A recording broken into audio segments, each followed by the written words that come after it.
Hello friends, welcome, good morning. तो चले एসে আবারও আজকে সিঁড়ি ক্লিং ভিডিও নিয়ে। তো প্লিজ ভিডিওটা দেখো, লাইক করো, শেয়ার করো, সাবস্ক্রাইব করো। সিঁড়ি ক্লিং ভিডিও। তো দেখো ভিডিওটা স্টার্ট করে দিয়েছি। সিঁড়ি ক্লিং আমি বলতাম যে এই সিঁড়িটা আমাকেই ধুতে, তো আমি ছিলাম না অনেক দিন থেকেই, একটু ঘুরতে চলে গেছিলাম, তো সিঁড়িটা ধোয়া যায়নি। আর প্রচুর বাড়িতে লোকজনও হয়েছিল, আর তার মধ্যে পড়ছে বৃষ্টি, তো সিঁড়িটা প্রচণ্ড নোংরা হয়ে গেছে। তো ভাবলাম সিঁড়িটাকে আজকে ধুয়ে নিই, মুছলে কিছু হবে না, মানে এত বালি হয়েছে যে মুছলে কোনো বালি যাবে না। তো তার জন্য সিঁড়িটাকে একবারে ধুয়ে নিলাম। আর অনেক দিন থেকে তোমাদের ভিডিও দিতে পারছিলাম না, কারণ বললাম যে একটু ছিলাম না বাড়িতে, ঘুরতে চলে গেছিলাম বাবার বাড়িতে। আর একটা ব্যাপার হচ্ছে, বাবার বাড়িতে আমি গেলে ওখানে আমার ভিডিও করা যায় না, মানে ভালোই লাগে না ভিডিও করতে, কী জানি না।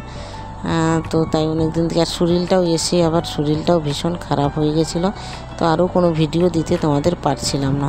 তো আবারও নিয়ে চলে এসেছি আজকে সিঁড়ি ক্লিং ভিডিও নিয়ে, তোমাদের পছন্দের ভিডিও। তো চলো ভিডিওটা দেখতে থাকো তোমরা। দেখো তোমাদের সাথে কথা বলতে বলতে আমার অনেকটা সিঁড়ি ধোয়া হয়ে গেছে। তো চলো তোমরা দেখতে থাকো, আর কেমন লাগছে আমার ভিডিও অবশ্যই কমেন্টে জানাবে, আর কি ভিডিও দিব অবশ্যই কমেন্ট করবে।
তো ফ্রেন্ডস ভিডিওটা কেমন লাগলো অবশ্যই কমেন্টে জানাবে, পছন্দের লাইক করবে, শেয়ার করবে, সাবস্ক্রাইব করবে। চললাম আজকে, তো টাটা।